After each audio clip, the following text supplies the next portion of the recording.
بسم اللہ الرحمن الرحیم۔ آج کا دن تاریخ میں تاریخی اوراق پر سنہرے حروف سے لکھا جانے والا ایک یادگار دن ہے۔ آج کا دن اسلامی تاریخ میں اور پاکستانی تاریخ میں بڑی اہمیت کا حامل دن ہے۔ یہ وہ دن ہے کہ جس دن غازی علم الدین شہید رحمۃ اللہ علیہ نے جام شہادت نوش کیا۔ انہیں پھانسی کی سزا دی گئی اور ان کی سزا کو روکنے کے لیے لوگوں نے بڑی جدوجہد کی، بڑی کوششیں کی۔ غازی علم الدین شہید رحمۃ اللہ علیہ 4 دسمبر 1908 کو پیدا ہوئے ایک بڑے کے گھر میں، ترکھان کے گھر میں۔ معمولی نوعیت کا ان کا کاروبار، غریب لوگ تھے، فرنیچر کا کام کرتے تھے۔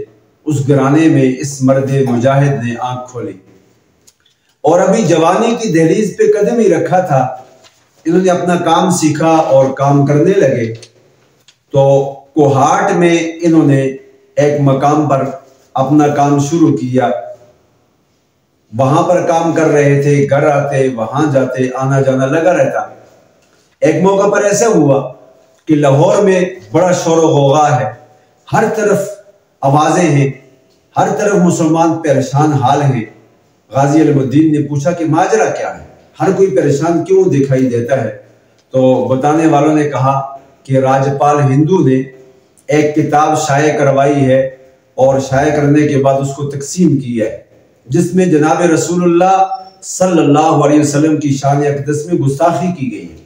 وہ پیغمبر جس کے صدقے میں اللہ نے سارا جہاں بنایا، وہ پیغمبر جس کی وجہ سے اللہ پاک نے سورج کو چمکایا، چاند کو چاندنی دی، سورج کو کرنیں دی، وہ پیغمبر جس کی وجہ سے اللہ پاک نے ساری کائنات کو بنایا اور سجایا ہے، اس پیغمبر کی توہین جو امام الانبیاء ہے، جو کل کائنات کا نبی ہے، اللہ رب العالمین ہے سارے جہانوں کا، ساری مخلوقات کا، کائنات کے ذرے ذرے کا، اور وہ پیغمبر رحمت للعالمین ہے کائنات کے ذرے ذرے کا۔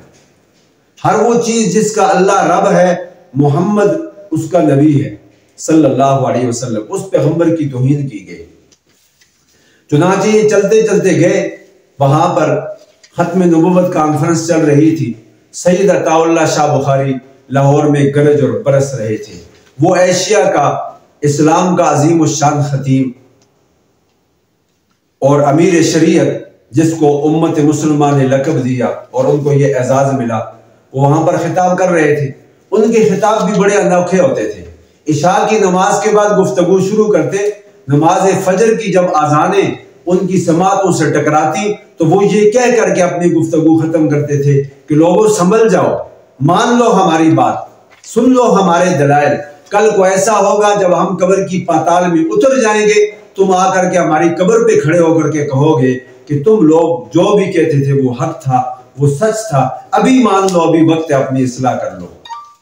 ان کی ایسی لہنی داودی تھی اور ایسا سوز و گداز اور ایسا انداز اور ایسی گفتگو تھی کہ ماشاءاللہ جو بھی آتا، اگر ہندو آتا، عیسائی آتا، کوئی کافر بھی آتا کہ شاہ جی کو قتل کرے، کوئی مرزائیوں کا، قادیانیوں کا ایجنٹ بھی آتا تو وہ ہمتن گوش ہو کر کے سننے لگتا، وہ شاہ جی کا دیوانہ بن جاتا۔ وہ قرآن پڑھتے رہتے، لوگ سنتے رہتے اور جھومتے رہتے۔ پوری رات لوگ اپنے قدموں پہ کھڑے ہو کر کے گزار دیتے۔ غازی علم الدین اس جلسہ گاہ میں پہنچے۔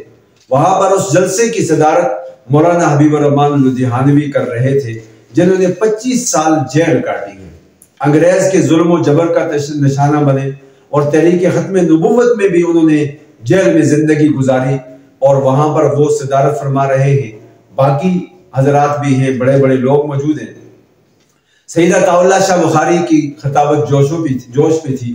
وہ کہنے لگے کہ لوگوں میں دیکھ رہا ہوں اس دروازے کے باہر جو مین گیٹ ہے جلسہ گاہ سے باہر، فرمانے لگے کہ ازواج مطہرات کھڑی ہیں، سیدہ عائشہ صدیقہ کھڑی ہیں، اور فرمانے لگے کہ حضرت فاطمہ زہرا کھڑی ہیں، آپ صلی اللہ علیہ وسلم کی بیویاں اور بیٹیاں کھڑی ہیں، کہ ہمارے نبی کی ناموس اور عزت پر حملہ ہو گیا اور لاہور والوں تم یہاں آرام سے بیٹھے ہو۔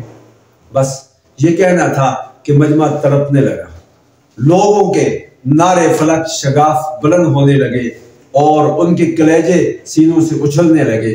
سید عطا اللہ شاہ بخاری رحمۃ اللہ علیہ نے فرمایا کہ لوگوں، اس توہین اور گستاخی اور بے ادبی کی بات یا ہمیں زندہ رہنا چاہیے یا ہمیں مر جانا چاہیے۔ گستاخ رسول گستاخی کرے اور اتنی بڑی ہماری اکثریت ہو اور اتنے زیادہ مسلمان موجود ہوں، یہ ہم برداشت نہیں کریں گے۔ چنانچہ پہلے ابتدان جب اس کے خلاف تحریک چلی، لوگوں نے جلسے جلوس وغیرہ کیے، اپنا احتجاج ریکارڈ کروایا، تو اس پر مختصر معمولی سا تھوڑا سا جرمانہ کیا، اور بعد میں وہ جج نے وہ جرمانہ بھی معاف کر دیا اور اس کو رہا بھی کر دیا، یہاں تک کہ ایک کانسٹیبل اور ایک سپاہی بھی اس کی حفاظت کے لیے مامور کر دیا۔ مسلمانوں کو اور زیادہ غصہ اور غم ہوا کہ یہ کیا ہے، ہمارے نبی کی توہین ہو اور اس کو یوں چھوڑ دیا جائے بجائے سزا دینے کے۔ پھر مسلمانوں نے سوچا کہ یہ معاملہ ایسے حل ہونے والا نہیں ہے۔ غازی علم الدین نے سید عطا اللہ شاہ بخاری کی گفتگو سن لی تھی اور اس نے عزم کر لیا کہ میں اس کو واصل جہنم کروں گا۔ چنانچہ وہ گئے اور اس کی دکان پہ جا کر کے اس کو للکارا کہ راجپال سامنے آؤ، کہاں ہو تم؟ وہ کہنے لگا کہ کیا کہنا ہے، کیا کرنا ہے؟ اس نے کہا کہ تو نے میرے نبی کی توہین کی تھی، تم نے میرے نبی کی گستاخی کی تھی، لہٰذا اب تم اگر بھاگنا چاہو، جان بچانا چاہو تو دیکھ لو کہاں تک بھاگ سکتی ہو، آج میں تجھے واصل جہنم کروں گا۔ پے در پہ حملے کرتے کرتے اس کو واصل جہنم کر دیا۔ غازی علم الدین شہید رحمۃ اللہ علیہ کو گرفتار کیا گیا۔ گرفتاری کے بعد ان کو جیل میں رکھا گیا۔ آخری ایام میں ان کے میاں والی کی جیل میں وہ ہیں۔ ادھر علامہ اقبال رحمۃ اللہ علیہ جیسا مفکر اسلام، حکیم الامت، شاعر مشرق اور اس طرح کا زیرک اور ذہین آدمی، وہ بھی اس کوشش میں لگے ہیں کہ غازی علم الدین کو بچایا جائے، اور باقی مسلمان جو ہیں وہ بھی سارے اس فکر میں ہیں۔ قائد اعظم محمد علی جناح ایک بہت بڑے ذہین اور فتین قسم کے بیرسٹر اور وکیل تھے۔ انہوں نے کہا میں مقدمہ لڑوں گا۔ انہوں نے مقدمہ لڑا، انہوں نے دلائل دیے اور غازی علم الدین سے ایک بات منوانا چاہتے ہیں۔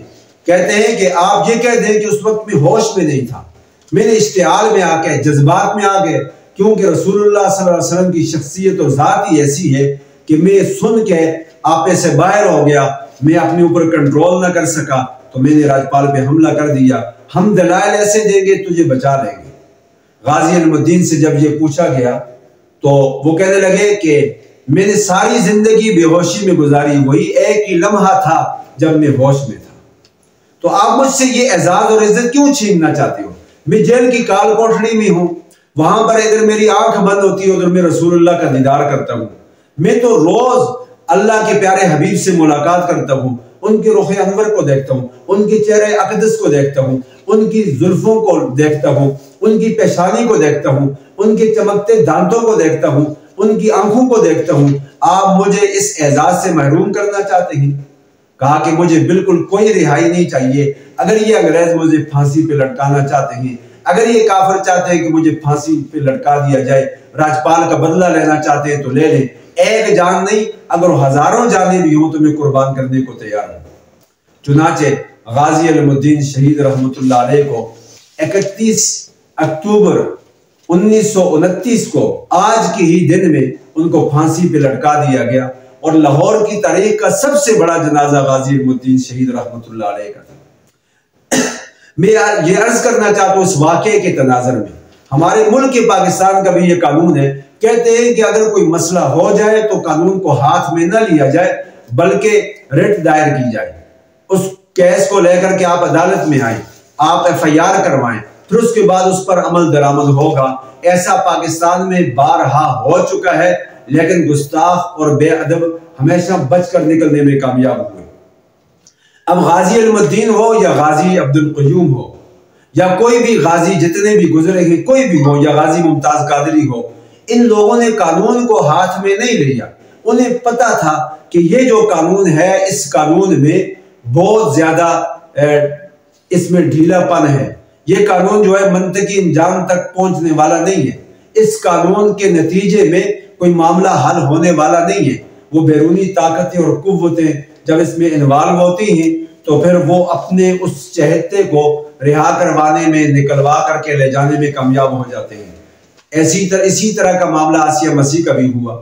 اگر قانون میں زور ہوتا، قانون چلتا اور صحیح طور پہ لاگو ہوتا، قانون کی تلوار لگتی اور کاٹ کے رکھ دیتی تو پھر کوئی بھی آدمی اس قانون کو اپنے ہاتھ میں لینے کی کوشش نہ کرتا۔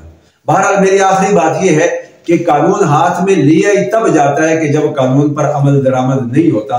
قانون تو وہ ہوتا ہے جو ہر ایک پہ چلے اور یکساں طور پر چلے، یہ تو نہیں کہ ایک پر وہ لاگو ہو دوسرے پر غیر مؤثر ہو جائے۔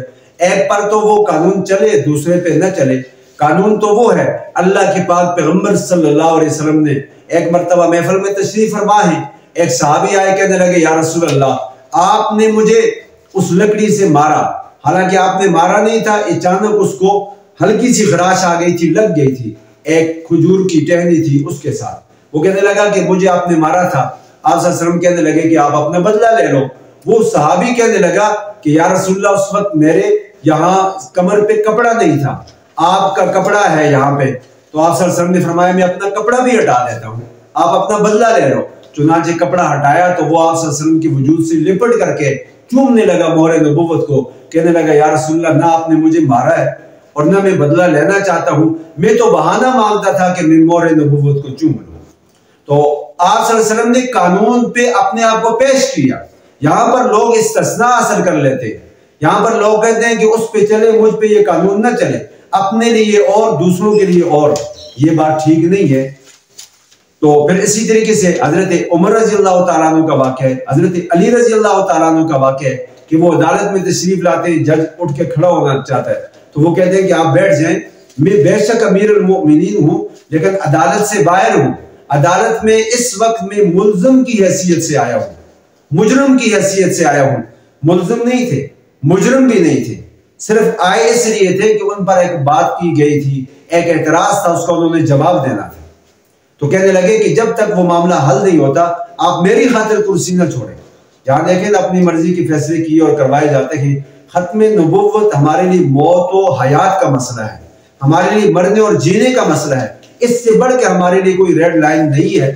میں یہ لفاظی نہیں کہہ رہا، میں اپنے اور سب مسلمانوں کے ایمان اور جذبات اور احساسات کا اظہار کرنا چاہتا ہوں۔ چنانچہ غازی علم الدین شہید رحمۃ اللہ علیہ نے جب کسی قسم کی کوئی پیشکش نہیں مانی، یہاں تک مسلمانوں نے کہا کہ ہم آپ کے جسم کے وزن کے برابر سونا بھی دینے کو تیار ہیں، تول کے آپ کو تول دیتے ہیں، ایک پلڑے میں آپ کو رکھتے ہیں، دوسرے پلڑے میں وہ سونا رکھتے ہیں، اور جتنا آپ کا وزن ہے اتنا سونا ہم ان کو دیت کے طور پہ دے دیں گے لیکن آپ کو بچا لیں گے۔ غازی علم الدین نے کہا کہ میں یہ بات نہیں مان سکتا۔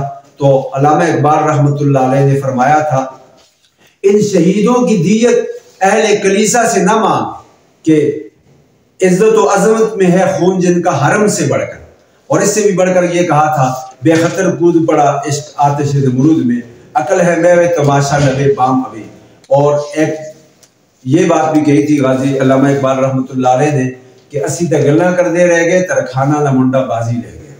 جب ان کو قبر کی پاتال میں اتارا گیا، جنازے کو رکھا گیا اور ایسے کپڑے کو کھول کر کے جب آخری وقت میں چہرہ دیکھا جاتا ہے اور منہ کو قبلے کی طرف کیا جاتا ہے اور ہر طرف سے چاروں اطراف سے دیکھا جاتا ہے، یوں غازی علامہ اقبال رحمۃ اللہ علیہ نے کیا اور نکل کے باہر آئے، اور انہوں نے کہا کہ غازی علم الدین کی خواہش یہ تھی کہ مجھے میانی شریف کے قبرستان میں دفن کیا جائے، اور آج میں نے وہ وعدہ وفا کیا۔ کہنے لگے غازی رسول اللہ سے ملاقات ہوگی تو میرا سلام تو کہنا۔ یہ کہہ کر کے علامہ اقبال رحمۃ اللہ علیہ باہر تشریف لائے۔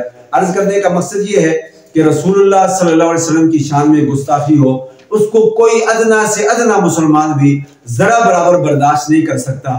غازی علم الدین نہ کوئی عالم فاضل تھا، نہ کوئی وہ تہجد گزار تھا، نہ کوئی وہ حافظ قرآن تھا، نہ وہ کوئی مبلغ تھا، نہ کوئی وہ لمبے چوڑے نفل اور چلے کشیاں کرنے والا تھا، بالکل ایک سادہ سا مسلمان تھا۔